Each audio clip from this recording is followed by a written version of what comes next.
All right, now here we go with another endgame solution. The key thing is when you're playing endgames,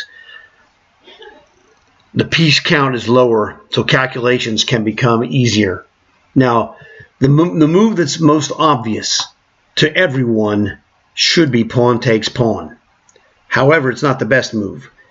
It does threaten rook c1 checkmate.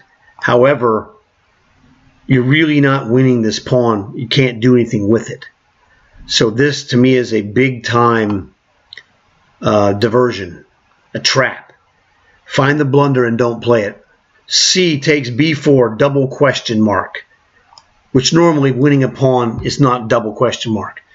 The reason I think this is double question mark is because my endgame training includes lessons from the great Nimzovich.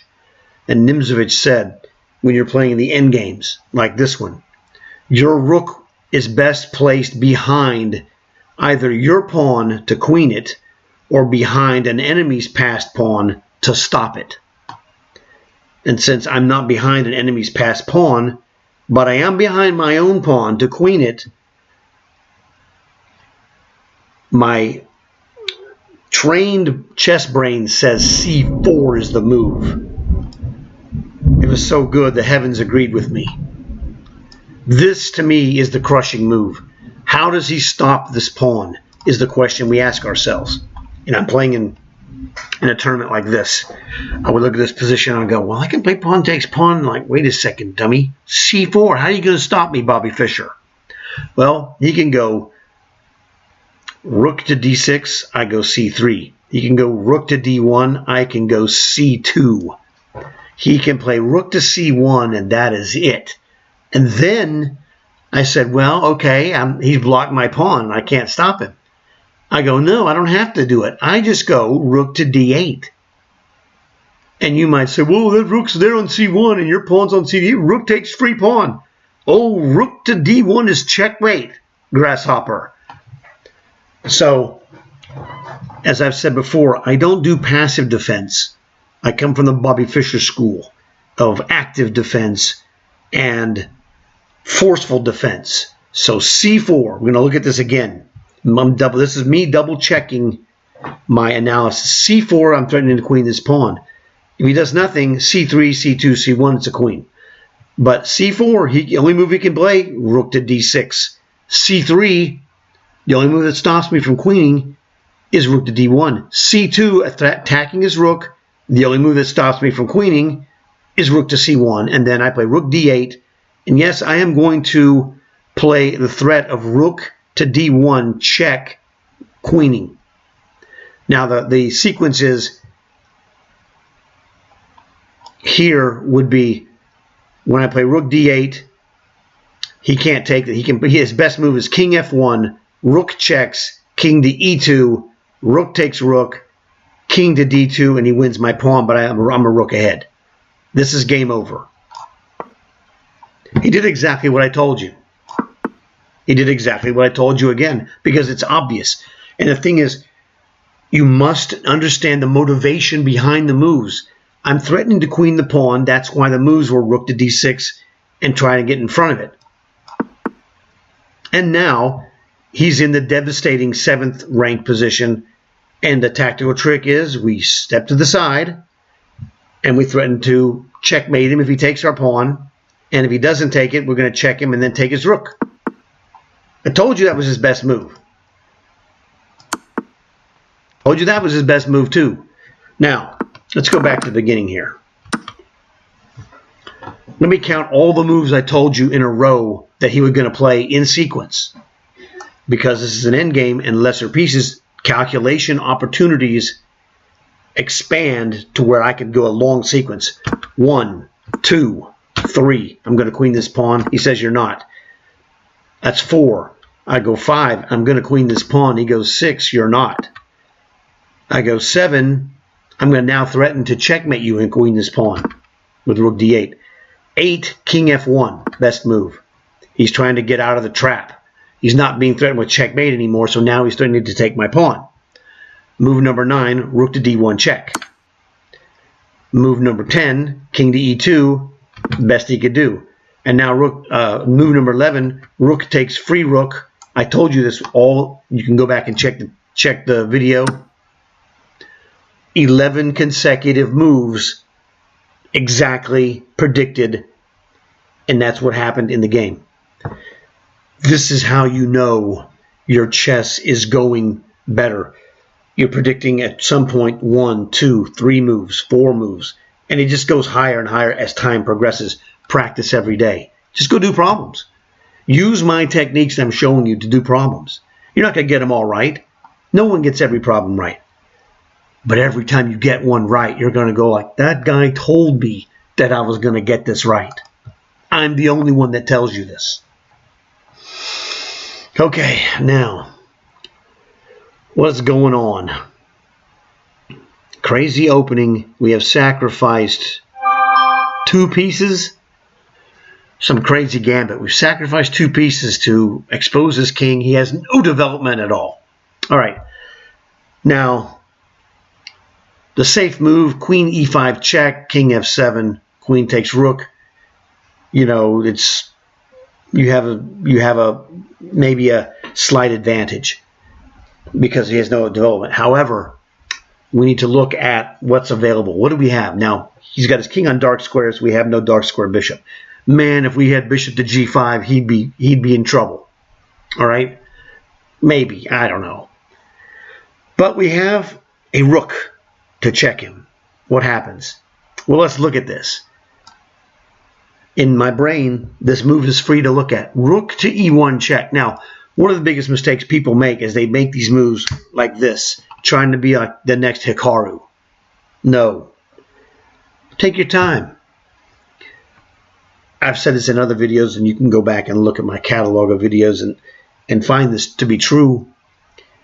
Yeah, it's impressive to be Magnus or, you know, any of those other guys, Gukesh, although any grandmasters, and they can do some of these moves super fast. It's impressive as all get out. But in the end, when you're playing in the tournament, and people come and they see this position, they're going to go, okay, they're looking at your game, and they're going to come back later on. At some point, they're going to go, they'll come back and go, they see that, you know, this game is over, and they're going to ask you, hey, what happened, you know, and you're going to show them this. Not a single person is ever going to tell you, wow, oh, it took you 10 minutes to find the move that wins. What are you, an idiot? It never happens. Because any chess player knows that winning the game, however long it takes you, is the ultimate goal. Take as long as it takes. Sometimes it takes 5 minutes. Sometimes it takes 1. Sometimes it takes 2 hours. Okay? I played a game one time for 10 hours. Once, Johnny. Once. Don't want to do it again. Played this guy, a master player. A long end game. We drew the end game. Hey, you know, good result. Strong player.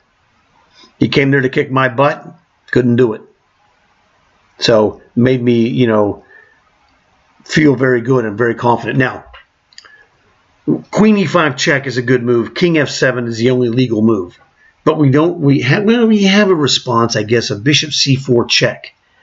So let's not look at this one. I was going to say rook e1 first. Let's not look at this one. This one's the move I want to look at first. Check here. This is the most restrictive move for white, because black literally has one move, king f7, and then we hit him with bishop to c4 check. Now he could try to block this with pawn up. Bishop takes pawn check. Probably is losing for him. In fact, he's getting checkmated. Or he's going to lose his queen. Queen takes bishop. Queen takes queen. And now he's got a bishop, or he's got a knight against the queen. He's dead lost. Queen e5 check. If he moves king f7, check. Geez, he can't do anything. He's got to play d5. Dude, this is nasty. Sometimes when you analyze, the first thing you analyze is the right thing. Queen e5 check. Literally the only move is king f7. Bishop checks. His king can't even move. The bishop guards g8. He can't go there. The queen guards the e file. This queen is what I call a fence queen. This is like a giant fence post, and that queen doesn't have to move. It covers so much territory. Covers the dark diagonal, covers the e-file. You don't worry about the 5th rank, but it covers that too. This is a devastating posting of the queen. Queen e5, king f7, bishop c4 check, d5 only legal move. Easy to calculate. Bishop takes pawn check. What are you going to do now, Bobby Fischer? It's a checkmate if he goes king to d7, the only legal move. Queen to e6 is a queen corner checkmate. This is nasty. I don't even have to look at rook e1. Now, in a tournament game, I would analyze this because the tournament, there's going to be, this is relatively early in the tournament. You're going to have 2 or 3 hours before the next game shows up, or 2.5 hours, or whatever it is. So you got plenty of time. In a tournament, you're not going anywhere. Whether I beat this guy in 30 seconds or 30 minutes, it doesn't make a difference. I'm not going anywhere. The next round is when the next round is, okay? So you have to train yourself. I have nothing more important than this tournament game right in front of my face. I would look at rook to e1 check. And, he'd look at different moves and go, oh, okay, it's probably still winning.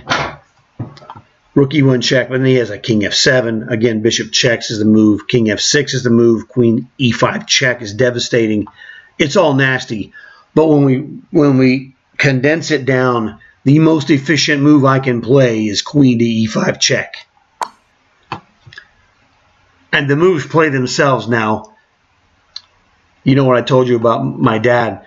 I noticed you have a light squared bishop. He wants to go on the dark squares. Well, guess what? He's not on the dark squares. He's on the light squares, and you're in trouble. So bishop to c4 check. You dead. It's the only move. Now, this is a mistake. Find the most mistake. Queen.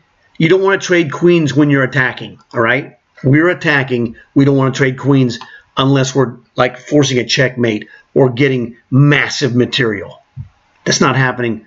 We're going to play bishop takes pawn check, and actually he's got to trade queens. It's just checkmate. He has to play big. I mean, not trade queens, but he has to play queen takes bishop. It's forced. Okay. The trap is to get full of yourself. And to trying to play those Hikaru speed moves. Hikaru is so awesome, in blitz chess.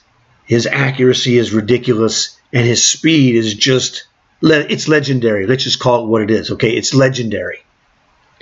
So the trap is you want to be like Hikaru by realizing that you're going to play the best moves that you can play. That's what Hikaru would do. Now, he does it with such a speed that traps people to try to copy him. Don't copy Hikaru on the speed. He would tell you himself, copy his accuracy. Don't copy his speed. Speed will get you into trouble. He wasn't fast always. He became fast because his accuracy is just unbelievable. So this is the secret. Avoid the traps. Crushing. Just absolutely crushing. And yes, this is about how fast Hikaru would have played this whole thing. And, and his opponent is like, oh, man, he annihilated me. Okay? But that's okay. Be the best you that you can be. It's what my dad would say. Don't try to be something you're not. Oh, look at this guy.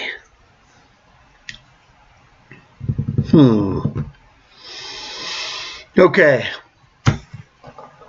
So here's the question for you. What do you think would be how I would respond to this? So that's your first question that I have for you is pause the video, try to figure out what you think I would say first. And let's see how accurate you are. If you've seen enough of my videos, you're going to have a good idea of what I'm going to be saying on the next move. This is trying to figure out how well you know your opponent, or in this case, your teacher, assistant, whatever you want to call it. So pause the video. I'll be back in 3, 2, 1. Now, my gut reaction is unblockable diagonal. Okay? And this is a type, this is a specific position that occurs in these double king pawn openings, where this occurs enough to where it's actually in my brain, it is tied as a positional thing with this f5 pawn here. We'll get to it in a second. So I believe the answer is like this because of my 55 plus years of playing chess experience. Okay, Queen h5 check, unblockable diagonal. He cannot block it. He can only play two moves. Those would be King d7 or King e7. If he plays King e7, do you see the move that you should play? This is question number 2. Pause the video and I'll be back in 3, 2, 1. So we play Queen h5 check. Now remember, we're doing visualization. I'm not moving these pieces. This is the secret that nobody else really does. This is the golden weapon that I'm teaching you. If you learn visualization, your powers become, well, they're bigger than this, but you get the general drift. Queen e5, Queen h5 check, unblockable diagonal. That's why we're going there. King e7 double question mark. The move is Queen to f7 checkmate. Notice this is all in visualization. All right, which is this is actually true. Now I'll give you this here. We go check, King e7. You can see, you can visualize his king is on e7. This is a checkmate. This is not difficult to imagine, so we got that. So Queen h5 check. He has two responses, remember? One is King e7. We just checkmated him. He's got King d7. Question number 3. What do you think the correct move is here? So if he plays king, if we go Queen h5 check, King to d7 is his best move. I'm going to tell you that right now. That's his best move. What is the move that you need to play as white to win this game? And I'll be back in 3, 2, 1. So Queen h5 check, King d7, best move. If you said Queen to f7 check, that is wrong. That is the gut reaction move, but that's not correct. The correct answer is we're going to hit him with one of my favorites, the hesitation check. We're not going to go Queen f7 check because he's got Queen e7 and he's completely safe. You've blown your advantage is what's happening. You're not down material. It's an even position in material. You've just blown your positional advantage of superior development. So Queen h5 check, King d7 best move. Queen takes f5 check, hesitation. Notice again, it's unblockable diagonal. He has only one move. This is the easiest question of the game. What's his only move that he can play? Pause the video and I'll be back in 3, 2, 1. King e7. And when he goes to King e7, you may not be able to visualize this move, but your brain should be thinking, well, the last time he goes to King e7, I checkmated him on Queen f7. Work on getting this visualization, and now I'm going to lay the hammer down on this doofus. Scram, sonny. He played the best move, like I told you. We played the best move. Oh, wait a second, that move is terrible. Remember, Queen e7. We play the hesitation check, unblockable diagonal. Now you can see the checkmate. This is what separates the men from the boys. And I'm the only one teaching how to visualize your pieces making the moves that you need to win the game. Just that simple. Other people, they imply it without really realizing it. I bring it to the forefront and show you. You have to visualize. If you don't have visualization, your chess strength is not what it could be. Chess visualization is so powerful. Okay. What are we doing here? Good question. Well, I see an easy winning move. Okay? I'm looking for something better. One of the old rules of chess is you find a good move, look for a better one. But this problem is not even 15 seconds old, and I already figured out the win. there's an easy win here for me because my visualization is up here and my tactical strength is up here. Okay, pause the video, see if you can figure this out, and I'll be back in 3, 2, 1. If the answer is we are attacking, but not a kingside attack, we're attacking pieces and we're going to trade queens. Normally I tell you don't trade queens when you're attacking unless you're going to get a specific payoff, and there is a specific payoff. Queen takes queen wins. Queen takes queen, pawn takes queen. Notice this G pawn is pinned by this rook. Knight F6 check, and knight takes free bishop. And yeah, I spotted this in like under 10 seconds. Okay. Sometimes it's appropriate to mention the speed of the solution, you know, as a chess professor. Okay. I don't harp on it as a general rule because it's very much a trap that'll get you into trouble. But when I see it like this, it's showing you something. Okay. It doesn't matter how fast if you see this like I did in under 10 seconds, great. If you see it in 60 seconds, that's great. If you see it in 3 minutes, it's great. All that matters is you're accurate and you're winning because your accuracy. Accuracy gets you wins. Speed looks impressive, but in the end, it's better to win slow than to play flashy and lose. So there you go.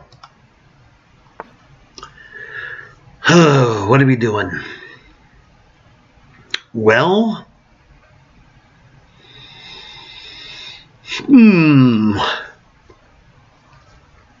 this is a kind of a goofy position. What do we have? 3 minor pieces. He's got 4. And he took my rook. So he's a rook up, that jerk. A rook and a knight. No, yes. Rook and knight up. Oh, man. That means we have to checkmate this guy. The only move that looks any good at all is this move, knight b4 check. But we need to look at this and make sure. Now, we could play something stupid like this, d5. And if he plays bishop takes, we can go bishop to f5, winning his queen. But don't ever make that mistake. Don't assume your opponent plays a stupid move. Assume he plays the best move and you're going to kick his butt for it. d5, queen takes d5, and you're going to get smoked here with a checkmate on f7 or something to that, or queen g8 check, whatever. You're getting reamed. d5 double question mark, no good. This move absolutely loses. No good. Has a cheap shot threat. I don't tell you to play cheap shot threats. Play the best move you can find. To me, we need to checkmate this guy. Check here. Now, if we play knight b4 check, king c3, fairly obvious. And then, what are you going to do, Bobby Fischer? That's a good question. Man, what a freak. Jeez. I don't know. We don't have anything else we could really do. Knight checks, king to c3.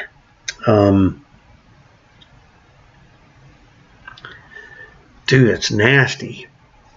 I guess we could possibly play. Man, all the moves I want to play are just terrible moves.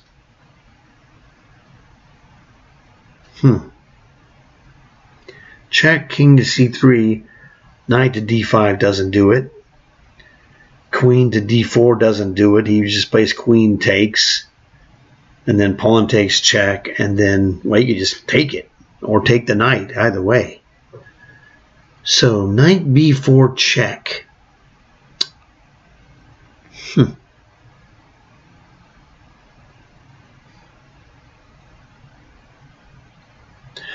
Well, maybe I'm wrong. Maybe d5 is the right move. As ridiculous as it looks. You know, I was, looking at this from the stupidity angle. d5 might not be that bad because it's not a cheap threat. Winning the queen is kind of a cheap threat. But it turns out, if you look at it, I thought, well, d5, queen takes d5, but bishop to f5 is looking like it's almost a checkmate. So we're going to be, he's in trouble, maybe. We can't, the problem is we don't have any light squared checking. We don't have anything. Queen f1, queen e2, queen f3, none of those work. Queen g3 doesn't work. Knight b4 doesn't do anything because he's just going to go here. We don't have another way to check him that's any good. Knight b4 check, king c3, queen to c5. You're not really threatening anything. So d5, let's say queen takes, bishop checks, king to c3 once again. But we might be doing something here.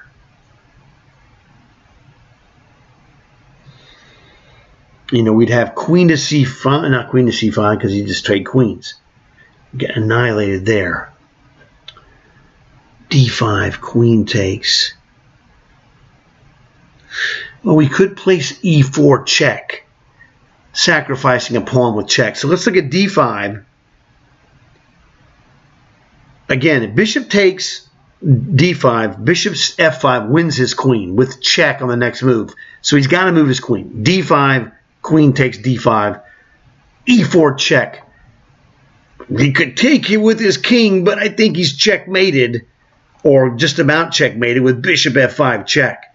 So this is getting somewhere. d5, queen d5, bishop f5 check. No, I'm sorry. No good. d5, queen takes d5, e4 check. Where are you going, Bobby Fischer? Well, if he goes c3, now we have cleared, the reason I wanted to play e4 check is we cleared bishop f6. Nasty diagonal. We're getting somewhere here. d5, queen takes, e4 check, queen takes. Again, bishop f5 would win. King takes, bishop f5 check. So e4 check, king to c3, bishop to f6, king to b3, only legal move, queen to b6. We're just annihilating this guy. This has to be the move. Oh, I hate when they do this. This is a stupid move. This is, I mean, because it's an obvious winning move, right? The whole sequence of him playing here is that bishop f5 check. I'm sorry, e4 check. The pawn sacrifice is just such an awesome move. Because everything, I'm clearing the diagonal here. With queen takes, e4 check. The only move that doesn't just outright lose is king c3, and then bishop to f6, king to b3, queen to b6, and then queen to b4 is checkmate. This is just unbelievable, and then Robert doesn't let me play it. What a ripoff. So I could technically check him, but that queen takes knight. This is the move. It's just absolutely winning. But, oh, it robbed me of this beautiful combination sequence of e4 check. Like, it might be double exclamation. It was just that good of a move. Oh, man, it's so annoying. But, once again, what you need to take away from this problem is that the visualization powers that I have and that I advocate so strongly for, it's what gives me chess power to just crush these positions. You're just watching me crush position after position after position because I'm not making mistakes, because I see the mistakes in here and then don't play them. That's what my dad said.